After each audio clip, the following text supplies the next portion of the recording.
وملائكته يصلون على النبي يا أيها الذين آمنوا صلوا عليه وسلموا تسليما اللهم صل على سيدنا ومولانا محمد معدن الجود والكرم صلاة وسلام عليك يا رسول الله. تمام حمد و ثنا تعریف و توصیف اللہ جل مجدہ الکریم کی ذات بابرکات کے لیے جو خالق کائنات بھی ہے اور مالک شش جہات بھی. اللہ جل وعلا کی حمد و ثنا کے بعد رسول رحمت شفیع معظم نبی محتشم اللہ کے پیارے امت کے سہارے رب کے محبوب دانائے غیوب مالک رقاب امم فخر عرب و عجم والی کون و مکان سیاہ لا مکان سید انس و جان سرور لالا رخاں دیر تاباں سر نشین مہوشاں ماہ خوباں شہنشاہ حسینہ تتمہ دوراں سر خیل زہرہ جمالاں جلوائے صبح ازل نور ذات لم یزل باعث تکوین عالم فخر آدم و بنی آدم نیر بدحا رازدار ما اوہا شاہد ما طغا صاحب علم نشرہ معصوم آمنہ احمد مجتبی حضرت محمد مصطفیٰ صلی اللہ علیہ وآلہ وسلم کے حضور ناز پہ اپنی عقیدتوں ارادتوں اور محبتوں کا خراج پیش کرنے کے بعد واجب الاحترام ذوی الاحتشام معزز و مکرم سامعین السلام علیکم ورحمۃ اللہ وبرکاتہ. اللہ نے حضرت انسان کو جو ظاہری اور باطنی اعضاء عطا کیے ہیں ان کی پاکیزگی ان کی طہارت اور ان کی صفائی و ستھرائی کی تلقین کی ہماری عادات کی خوبصورتی کے لیے ہمیں پیغمبروں رسولوں اور مصلحین کی صورت میں رہنما نصیب کر کے ایک پاکیزہ اور صالح معاشرت کے قیام کے لیے ماحول فراہم کیا. ہدایت انسانی سے حضرت انسان کو کبھی بھی محروم نہیں رکھا گیا یہاں تک کہ اس کائنات کا پہلا انسان پہلا نبی بھی ہے. ہم اپنے امور کا جائزہ لیتے رہیں اپنی زندگی پر غور و فکر کریں تو بہت سارے ایسے امور ہیں کہ جو معمولی توجہ سے درست ہو سکتے ہیں اور ہم ایک پاکیزہ اور پرسکون معاشرہ ترتیب دے کے خود بھی جئیں اور اپنے اطراف کے اندر بھی خوبصورت زندگی کے ماحول کو فراہم کریں. ہمارے وجود سے کسی کو تکلیف نہ پہنچے، ہمارے عمل سے کسی کو اذیت نہ ملے، ہمارے رویے لوگوں کی راحت کے سبب ہوں اور ہماری زبان سے نکلا ہوا ایک ایک جملہ ٹوٹے دلوں کا مرہم بنے. میرے حضور سے جب پوچھا گیا کہ مسلمان کی تعریف کیا ہے تو حضور نے ارشاد فرمایا المسلم من سلم المسلمون من لسانہ و یدہ. مسلمان وہ ہوتا ہے جس کے ہاتھ سے جس کی زبان سے دوسرا مسلمان محفوظ ہو. تو ہمارے رویوں میں ایسا جمال ہونا چاہیے، ایسی خوبصورتی ہونی چاہیے کہ ہم لوگوں کے لیے راحت و رحمت کا ذریعہ بنیں. ہمارے رویے اور ہمارا طرز زندگی دوسروں کے لیے بڑی آسانیاں تقسیم کرنے والا ہو تاکہ ہم خود بھی جئیں اور کسی کو بھی جینے کا حق دیں. حضرت انسان جب اپنی انسانیت سے آگاہ ہوتا ہے تو اس کا پاکیزہ وجود مخلوق کے لیے نفع بخش ہوتا ہے، اور جب یہ اپنے آپ سے ناآشنا ہو جاتا ہے پھر یہ چوپایوں سے بھی بدتر ہو جاتا ہے۔ اولئک کالانعام بل ہم اضل، یہ چوپایا ہے بلکہ چوپایوں سے بھی بدتر ہے۔ تو گمراہی کے اس گڑھے میں گر جاتا ہے کہ پھر تمیز کے دائرے سے نکل کر حیوانوں سے بھی بدتر زندگی گزارتا ہے۔ اس کی زندگی میں لہو و لعب، اس کی زندگی میں لوگوں کو اذیت، تکلیف اور آزار دینا، گالی گلوچ، سب کو شتم، لوگوں کے حق پامال کرنا، لوگوں کی عزتوں اور آبروؤں پر حملہ آور ہونا، لوگوں کے اموال لوٹنا، لوگوں کی جانوں سے کھیلنا اور لوگوں کی آراز اور عزتوں پر بری نگاہ رکھنا، اس کی زندگی کی یہ ترجیحات بن جاتی ہیں، تو پھر یہ اس قابل نہیں رہتا کہ اسے انسان کہا جائے، بلکہ یہ چوپایوں سے بھی بدتر ہوتا ہے۔ اللہ تعالیٰ نے ہر دور میں بگڑی ہوئی امتوں کے لیے، بگڑے ہوئے لوگوں کے لیے رسول بھیجے، پیغمبر بھیجے، پھر ان کے انفاس قدسیہ کی مہک سے، خوشبو سے معاشرے سلجھے، اور جو ایک دوسرے کے گلے کاٹتے تھے اور ایک دوسرے کا خون بہانے میں فخر محسوس کرتے تھے اور ایک دوسرے کی آبروؤں پر حملہ آور ہوتے تھے، وہ آپس میں بھائی بھائی بن گئے۔ قرآن مجید میں اللہ تعالیٰ نے ارشاد فرمایا کہ اس نعمت کو یاد کرو جس نے تمہیں آپس میں بھائی بھائی بنا دیا۔ دشمنان جان ایک دوسرے کے کس طرح محبت کی لڑی میں پروئے گئے۔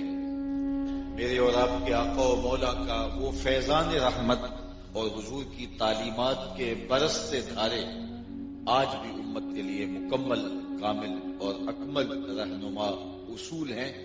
جہاں کہیں بھی ہم بے ترتیب ہوتے ہیں، ہم جہاں کہیں بھی آوارگی کا شکار ہوتے ہیں، جہاں کہیں بھی ہم اپنے راہ راست سے ہٹتے ہیں، تو حضور کی سیرت ہمیں پکارتی ہے۔ حضور کے فرامین نور ہماری زندگی کی راہیں سیدھی کرتے ہیں اور ہم ایک صالح قوم کی صورت کے اندر ایک صالح مزاج میں ڈھل جاتے ہیں۔ اس لیے ہمیں ہمیشہ اپنے آقا و مولا کی طرز زندگی کو ہی اختیار کرنا چاہیے اور ان کی زندگی اپنے لیے خضر راہ بنا کر کے زندگی کے سارے اندھیرے، ساری ظلمتیں ہم کو مٹانی چاہیے۔ اللہ تعالیٰ نے میری اور آپ کی اصلاح کے لیے حضور کا پاکیزہ وجود اور حضور کی روشن تعلیمات اور حضور کے سینے پہ اتری ہوئی کتاب قرآن مجید نازل کر کے ہمیں موقع دیا کہ ہم جہاں کہیں بھی ہو تو یہاں سے روشنی لے کر کے اپنی زندگی کے اندھیرے مٹا کر کے چراغاں کر سکتے ہیں، روشنیوں کا سامان کر سکتے ہیں۔ سو قرآن مجید نے ارشاد فرمایا، یا ایھا الذین آمنوا قولوا قولا سدیدا یصلح لکم اعمالکم ویغفر لکم ذنوبکم۔ فرمایا اے ایمان والو، سیدھی سیدھی بات کیا کرو، سچی سیدھی صاف ستھری دو ٹوک بات کرنے کا مزاج بناؤ، پھر کیا ہوگا؟ وہ تمہاری اصلاح کر دے گا، تمہارے اعمال کو ٹھیک کر دے گا اور تمہارے گناہ بھی معاف کر دے گا۔ جب ہم اپنے رویوں میں سیدھے اور راست ہو جائیں گے اور ہماری زبان پاکیزہ ہو جائے گی تو پاکیزہ زبان کے اثرات ہمارے دل اور دماغ پہ ہوں گے اور ہماری عادات اور ہماری اطوار خوبصورت ہو جائیں گے۔ لیکن جب ہمارے اقوال میں کجی اور کمی اور ٹیڑھا پن ہوگا تو پھر اس کے اثرات ہمارے قلوب پہ، ہمارے دلوں پہ مرتب ہوں گے، اور ہمارے قلوب اگر سیدھے نہ رہے تو پھر ہمارا کوئی بھی عمل سیدھا نہیں رہے گا۔ اس لیے ہمیں اپنے ظاہر اور باطن کی پاکیزگی اور طہارت اور صفائی اور ستھرائی کی طرف توجہ دینے کی تلقین کی گئی ہے۔ انسان کے جسم میں اللہ نے گوشت کا ایک ٹکڑا رکھا ہے، اس کی اصلاح پورے بدن کی اصلاح قرار پاتی ہے۔ اب اللہ کے محبوب کا فرمان سنیے. حضور نے ارشاد فرمایا الا ان فی الجسد لمضغہ اذا صلحت صلح الجسد كله واذا فسدت فسد الجسد كله الا وهي القلب. انسان کے جسم میں گوشت کا ایک ٹکڑا ہے، جب وہ صحیح ہو جاتا ہے تو پورا جسم صحیح ہو جاتا ہے، اور جب وہ خراب ہو جاتا ہے تو پورا جسم خراب ہو جاتا ہے. پھر فرمایا سنتے ہو گوشت کے اس ٹکڑے کا نام دل. تو دل کی اصلاح پر پورے بدن کی اصلاح موقوف ہے. دیکھیے مرغد غذا پڑی ہے اور میں بھوک کی شدت میں ہوں. آپ نے کہا جناب آئیے، تو میں نے کہا میرا جی نہیں چاہ رہا. تو جی نہیں چاہے گا تو بھوک کے باوجود میرے ہاتھ جنبش میں نہیں آئیں گے اور میں کچھ کھا نہیں پاؤں گا. موسم سہانا تھا اور صبح کے خوبصورت اجالے تھے. آپ نے کہا ذرا آؤ ہمارے ساتھ، ذرا ساحل سمندر پہ چلیں اور خوبصورت موسم کا لطف اور حظ اٹھائیں. تو میں نے کہا کہ میرا دل نہیں مانتا، تو جی نہیں چاہے گا تو میری ٹانگیں جنبش نہیں کریں گے. نظارے جو ہے وہ اتنے دل فریب ہیں کہ آنکھ کھول کر کے دیکھیں تو نہال ہو جائیں. غوث قزا کی رنگینیاں اور دھنک کی شوخیاں دل کھینچتی ہیں. آپ نے کہا ذرا نظر اٹھا کر تو دیکھیے. میں نے کہا میرا جی نہیں چاہ رہا. تو جی نہیں چاہے گا تو آنکھیں نہیں کھلیں گی. جو بھی ہم اعمال کرتے ہیں ہمارے دل کے تابع ہیں. جو دل چاہے وہی زبان بولتی ہے، جو دل چاہے وہی آنکھ دیکھتی ہے، جو دل چاہے وہی ہاتھ کرتے ہیں، جو دل چاہے وہی ٹانگیں کرتی ہیں. تو پورے آزاد دل کے تابع ہیں. کتنا اچھا ہو کہ دل حبیب حجازی کے تابع ہو. جو وہ چاہے وہ دل چاہے، جو دل چاہے وہ بدن چاہے، تو زندگی میں جمال پیدا ہو جائے، زندگی میں خوبصورتی پیدا ہو جائے، زندگی میں نور و نکھت کا ماحول پیدا ہو جائے. تو اپنے دل کی اصلاح کی کوشش کرو. اب دل کی اصلاح کیسے ہوگی؟ کیونکہ اس کی اصلاح پورے بدن کی اصلاح ہے. اصلاح ایک شخص کی اصلاح سے، فرد کی اصلاح سے ایک گھر کی اصلاح ہوتی ہے، اور گھر کی اصلاح سے ایک محلے کی اصلاح ہوتی ہے، اور محلے کی اصلاح سے ایک شہر صالح ماحول میں چلا جاتا ہے، اور پھر امت اس طرح ایک صالح مزاج میں ڈھل جائے گی. تو سب سے پہلے ہم اپنی اصلاح کریں گے، ہم اپنے باطن کو سنواریں گے. اصلاح امت کا اگر عنوان دیا گیا ہے تو اس کا یہ قطعاً مفہوم نہیں ہے کہ ہم اپنی خواہش کی آرزو اور تمنا کی زندگی گزاریں، جو چاہیں ہم اپنے اندر آوارگیاں جنم دیتے رہیں اور جگہ جگہ جا کے لوگوں کو اصلاح کا پیغام دے. ایسے اصلاح کبھی نہیں ہوتی ہے. اصلاح کا آغاز ہمیشہ اپنی ذات سے ہوتا ہے، اور اپنی ذات سے پھر امت کی اصلاح تک کا سفر ہوتا ہے. ادارۃ المصطفیٰ کا اصلاح امت کا پیغام ذات سے شروع ہوتا ہے، اور ہم میں سے ہر شخص اس سفر کا آغاز اپنی ذات سے کرے گا، اور ذات کا سفر دل کی اصلاح سے ہوتا ہے.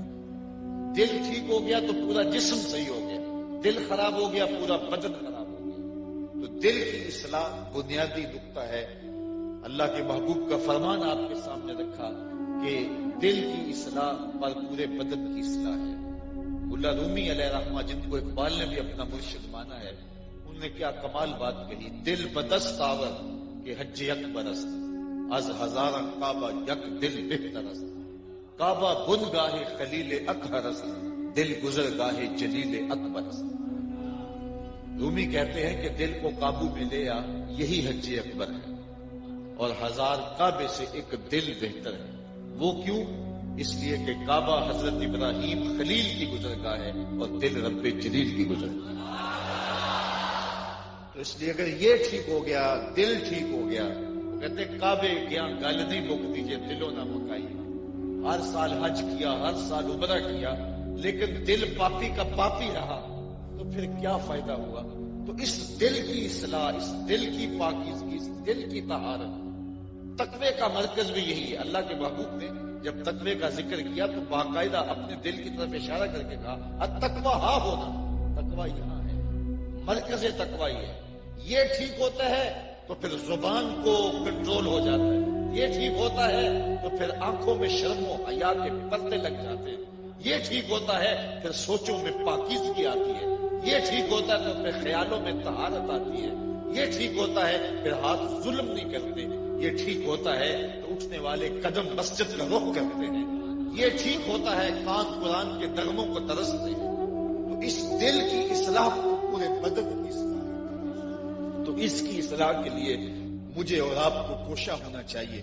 اب اس دل کی اصلاح کیسے ہوگی؟ یہ دل پاک کیسے ہوگا؟ یہ پاپی مجرم جو گناہوں سے گھرا ہوا ہے، میرے حضور نے ارشاد فرمایا کہ جب کوئی شخص گناہ کرتا ہے تو اس کے دل پر ایک سیاہ نقطہ لگ جاتا ہے، اگر وہ توبہ کرتا ہے، اللہ کے حضور رجوع کرتا ہے تو وہ نقطہ سیاہ جو دل کی تختی پہ لگا تھا وہ مٹ جاتا ہے اور دل مصفا ہو جاتا ہے۔ اور اگر یہ توبہ نہیں کرتا، گناہ پہ گناہ کرتا ہے، تو اس نقطے کے ساتھ ایک اور سیاہ نقطہ لگ جاتا ہے اور یہ گناہ کرتا رہتا ہے، توبہ نہیں کرتا، تو دل پر سیاہی پھیلتی چلی جاتی ہے اور ایک وقت آتا ہے کہ پورا دل سیاہ ہو جاتا ہے۔ اور جب پورا دل سیاہ ہو جائے پھر حق اور باطل کی تمیز نہیں رہتی، پھر گناہ کرنے کے بعد بھی شرمندگی نہیں ہوتی۔ جب انسان پہلا جرم کرتا ہے، وہ کسی بھی نوعیت کا ہو، تو اس کا دل لرز جاتا ہے۔ اگر کوئی قاتل ہے تو پہلے قتل کے بعد اسے نیند نہیں آتی۔ میں نے ایک انسان کی زندگی اجاڑ دی، اس کی روتی سسکتی مائیں اسے یاد آتی ہیں، اس کے روتے بلکتے بچے اس کی راتوں کو اس کو ڈراتے ہیں کہ میں نے زیادتی کی ہے۔ لیکن جب وہ قتل پہ قتل کرتا ہے تو اس کا دل سیاہ ہو جاتا ہے۔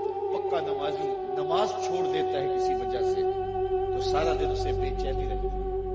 فجر کی نماز چھوٹ گئی کسی وجہ سے تو سارا دن ایک بے قلی رہتی ہے، ایک بے قراری رہتی ہے۔ حالانکہ رات شدت کی محنت مزدوری کی وجہ سے وہ سویا نہ ہو اور صبح اس کی آنکھ لگ گئی ہو، اس میں اس کا قصور بھی نہیں ہے، لیکن پکے نمازی کا دل سارا دن بے قرار رہے گا کہ میں آج اپنی صبح کا آغاز کیا اور رب کے حضور سجدہ ریز ہی نہیں ہوا۔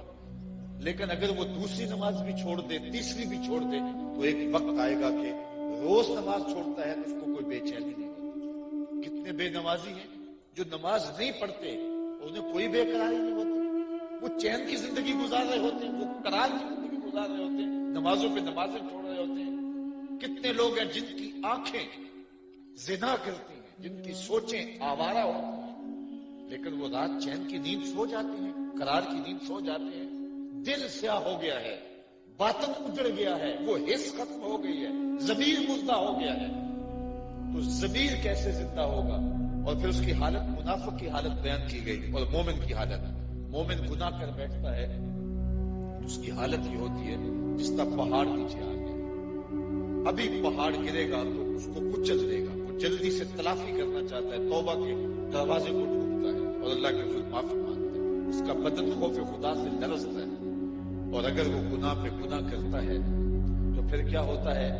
تسلسل کے ساتھ گناہ کرتا ہے اور اس کو محسوس بھی نہیں ہوتا۔ یہ علامت ہے کہ دل کی دنیا لٹ گئی، یہ علامت ہے کہ اندر سیاہ ہو گیا، یہ علامت ہے کہ باطن اجڑ گیا ہے، احساس مر گیا ہے، ضمیر مردہ ہو گیا ہے، اسلام اور ایمان کا جو نور تھا اس کی روشنی کم پڑ گئی ہے، ماند ہو گئی ہے، نفاق کے پردے چڑھ گئے ہیں، دل کے اوپر زنگ آ گیا ہے، اب اس کو کوئی پرواہ نہیں ہوتی۔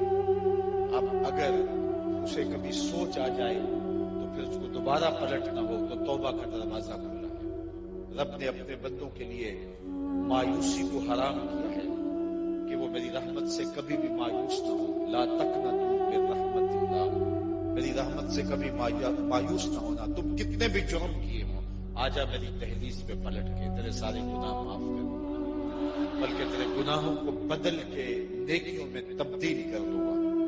کہاں گناہوں بھری زندگی اور یہ باد نصیب کے جھونکے، رب کی رحمتوں کا پیام، اس کی رحمتیں آواز دے رہی ہیں، یا ایھا الانسان ما غرک بربک الکریم، او بھاگے ہوئے انسان آجا پلٹ کے، تیرا رب بڑا ہی کریم۔ مجھے بتاؤ کوئی بھاگے ہوئے کو یوں آواز دیتا ہے؟ کبھی آپ نے دیکھا نہیں ہوگا مجرم کا تعاقب کرتے ہوئے پولیس کو، آپ نے سخت گیر استاد کو شاگرد کے پیچھے دوڑتے بھی دیکھا ہوگا۔ اللہ اکبر، لیکن پیار کا کیسا انداز ہے. میں کہا کرتا ہوں ساری دنیا کے شہد میں چھوڑ دو، اتنی مٹھاس نہیں ملے گی جتنی قرآن کی اس لہجے میں مٹھاس ہے. آواز آ رہی ہے، ذرا دیکھیے مجرم کو، باغی کو، سرکش کو، متمرد کو، جو اس کی حکمت کو توڑ کے جا رہا ہے، اس کی دہلیز کو چھوڑ کے جا رہا ہے، اس کو اس کی رحمتیں آواز دے رہی ہے. یا ایھا الانسان، او بھاگے ہوئے انسان. ویسے انسان نسیان سے ہے، نسیان بھول جانے والے کو کہتے ہیں. تو جو مالک کا در چھوڑ کے بھاگ رہے اس کو آواز دی جا رہی ہے، یا ایھا الانسان، او بھولے ہوئے، او اللہ کا در چھوڑ کے بھول گئے ہوئے، آجا پلٹ کے. ما غرک بربک الکریم، کیوں مغرور ہو گیا، کیوں جا رہا ہے؟ آجا پلٹ کے، تیرا رب بڑا ہی کریم ہے. مجھے بتاؤ، کوئی مجرموں کو یوں بھی آواز دیتا ہے؟ کوئی بھاگے ہوئے لوگوں کو یوں ہی سینے سے لگاتا ہے، یوں بھی پیار کرتا ہے، یوں بھی شفقت دیتا ہے؟ ما غرک بربک الکریم. اللہ اکبر. ابھی آپ نے دیکھا ہوگا کوئی نالائق بچہ گھر چھوڑ کے بھاگ جاتا ہے، وہ تو شاید کسی ہوٹل میں برتن مانج کے اپنے پیٹ کی آگ بجھا رہا ہوتا ہے، لیکن ماں کے حلق سے نیچے لقمہ نہیں اترتا. باپ کی راتوں کی نیند لٹ جاتی ہے، پاگلوں کی طرح گھومتا پھرتا ہے، اس رشتے داروں کو فون کرتا ہے، نکما ادھر تو نہیں آیا، اس کے دوستوں کو پوچھتا پھرتا ہے، تمہیں تو نہیں بتا کے گیا. اور اخبارات میں ٹیلی ویژن پہ اشتہار چھپتے ہیں کہ ہمارا اس نام کا بیٹا، کہنے سننے کا انداز یہ، اٹھنے بیٹھنے کا سٹائل یہ، اس رنگ کا لباس ہے، وضاحت ایسی ہے، اس طرح سے ہمارے گھر سے گم ہو گیا، اتنے دنوں سے غائب ہے، اگر کسی کو ملے اس نمبر پہ اطلاع کرے، اتنا انعام دے گا. اور ساتھ لکھا ہوتا ہے نیچے نوٹ، اگر وہ خود پڑھ رہا ہو تو واپس آ جائے، اسے کچھ نہیں کہا جائے. اور میں جب بھی کبھی یہ آیت پڑھتا ہوں تو میری نظر، جب یہ اشتہار پڑھتا ہوں تو میری نظر اس آیت پہ آ جاتی ہے. رب بھی کہہ رہے یا ایھا الانسان ما غرک بربک الکریم، او بھاگے ہوئے انسان، آجا پلٹ کے، تیرا رب کریم ہے، کچھ نہیں کہے گا. آ تو صحیح اس کی چوکھٹ. الذی خلقک، اس نے کیوں تجھے کچھ کہنا ہے، وہ تیرا خالق لگتا ہے. آجا پلٹ کے. تو مالک کی تحلیل چھوڑ کے جب بندہ بھاگا تو آواز آئی یا ایھا الانسان ما غرک بربک الکریم، او بھاگنے والے آجا پلٹ کے، میں تیرا رب بھی اور کریم بھی ہوں. الذی خلقک فسواک فعدلک فی ای صورت ما شاء رکبک. دیکھ میں تیرا خالق لگتا ہوں، میں نے تجھے دست قدرت سے بنایا ہے، تیرا ناک نقشہ سنوارا ہے، تیرے اعضاء کو توازن بخشا ہے، تجھے خوبصورتی دی ہے، تجھے حسن بخشا ہے، تجھے جوانی دی ہے، تیرے اعضاء کو صلاحیتیں دی ہیں، آنکھوں کو چمکنا سکھایا ہے، تیری زبان کو بولنے کی صلاحیت دی ہے، تجھے سوچتا ہوا دماغ دیا، دھڑکتا ہوا دل دیا، جذبات کا ایک جہاں تیرے سینے میں آباد کیا. مٹی کے ذروں سے اور پانی کی بوند سے بننے والا انسان آج جوان ہوا تو آج مالک کو بھول گیا. آجا پلٹ کے، میں تیرا رب لگتا ہوں، میں تیرا کریم مالک ہوں. تو اس کی رحمتیں آواز دے رہی ہیں، جس کی روح سن لے اس کی آواز کو، وہ پلٹ آئے. پھر مالک اس پلٹنے والے کہ گناہ نہیں دیکھتا، وہ دیکھتا ہے میرا بندہ میری دہلیز پہ آ گیا، فرشتوں میرا بندہ آخر میرے پاس ہی آیا ہے نا، میرے علاوہ اس کا کوئی رب نہیں نہ تھا کہ جہاں جاتا تم گواہ بن جاؤ، میں نے اپنے بندے کے سارے گناہ معاف کر دیے، ساری خطائیں معاف کر دی. تو دل کے زنگ اتار کر کے اپنے مالک کی دہلیز پہ آؤ. دلوں کے زنگ کیسے اتریں گے؟ دل مصفا کیسے ہوں گے؟ دلوں کی پاکیزگی اور طہارت کا سما ہم کیسے کریں گے؟ آؤ، اللہ کے محبوب علیہ السلام نے ارشاد فرمایا لکل شیء ثقالہ وثقالۃ القلوب ذکر اللہ. ہر شے کا زنگ کسی نہ کسی شے سے اترتا ہے، دل بھی زنگ آلود ہوتے ہیں. تو دلوں کا زنگ اتارنا چاہو تو اللہ کا ذکر کیا کرو. تلاوت کلام مجید سے دلوں کا زنگ اترتا ہے، اللہ کے ذکر سے دلوں کا زنگ اترتا ہے.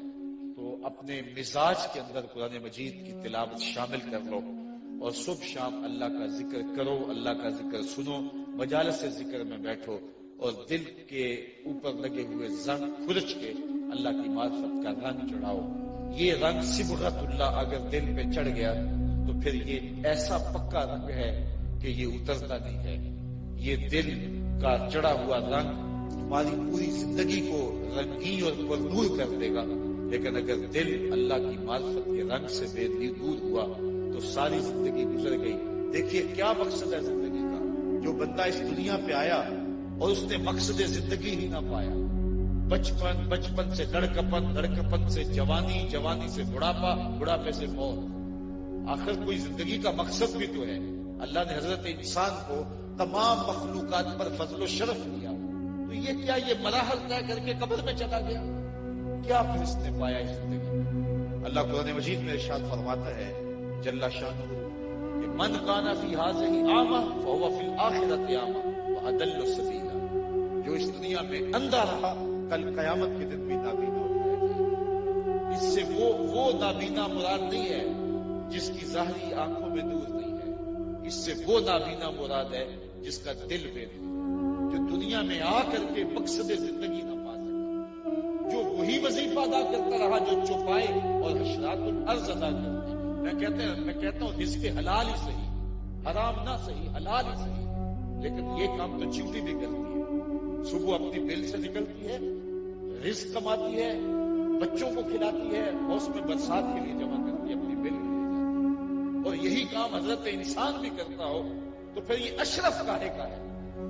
رزق حلال تو چیوٹی بھی کماتی ہے، پرندے بھی اپنی غذا روز پوری کر دیتے ہیں. اگر یہی کام ہو، ہم کہتے ہیں فلاں آدمی بڑا اچھا ہے، صبح ٹائم پہ کام پہ جاتا ہے، ٹائم پہ آتا ہے، کسی کو کچھ نہیں کہتا، رزق حلال کماتا ہے، ٹھیک ہے مان لیا.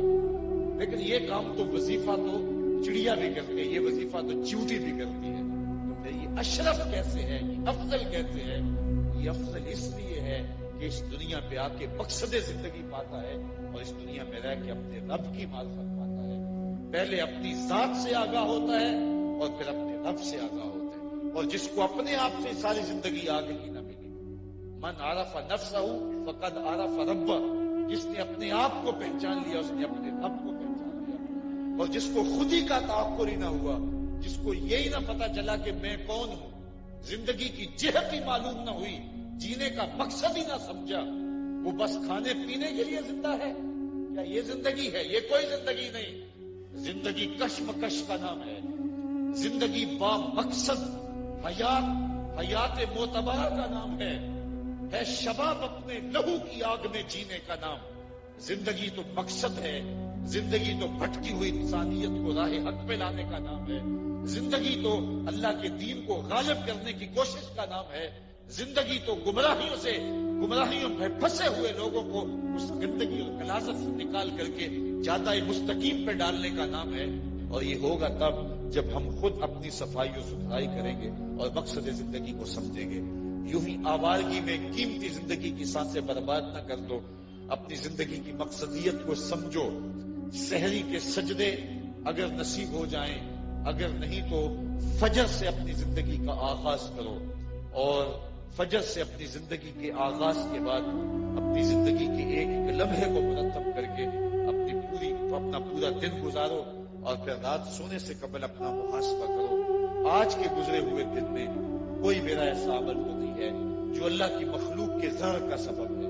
میرا کوئی ایسا رویہ تو نہیں ہے جو مخلوق خدا کی تکلیف کا سبب ہے. میرا کوئی ایسا انداز تو نہیں ہے کہ جو اللہ کی ناراضگی کا ذریعہ ہے.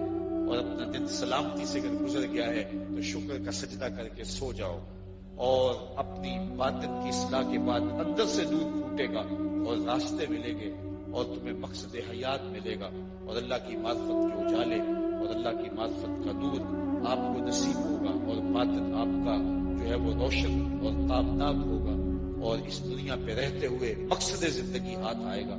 اور جس کو دنیا میں رہتے ہوئے مقصد زندگی ہاتھ نہیں آیا تو وہ کل قیامت کے دن بھی نابینا اٹھایا جائے گا.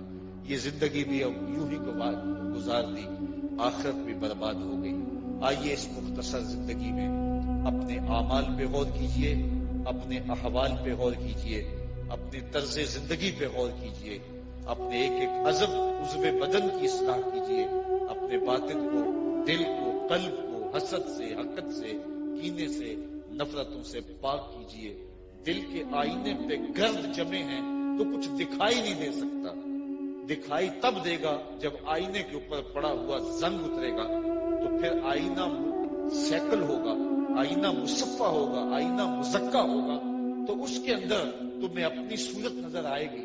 اور جب تم صورت اپنی دیکھو گے تو پھر اپنے آپ سے شناسائی ہوگی، پھر من سے شناسائی حاصل کرنے والا رب سے شناسائی پائے گا۔ اس آئینے کے اندر کائنات کی ہر شے کا عکس دکھائی دیتا ہے۔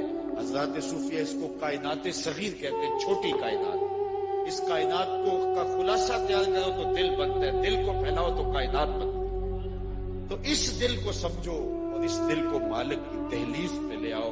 لیکن یہ دل گناہوں کی وجہ سے اگر سیاہ ہو گیا تو پھر چہرے کے اوپر صابون اور طرح طرح کی کریمیں مل کے اس کو صاف کرنے کا کیا فائدہ؟ سلطان صاحب پھر بولے کہ دل کالے نالوں منہ کالا چنگا، جے کو یہ رمز پچھاڑے۔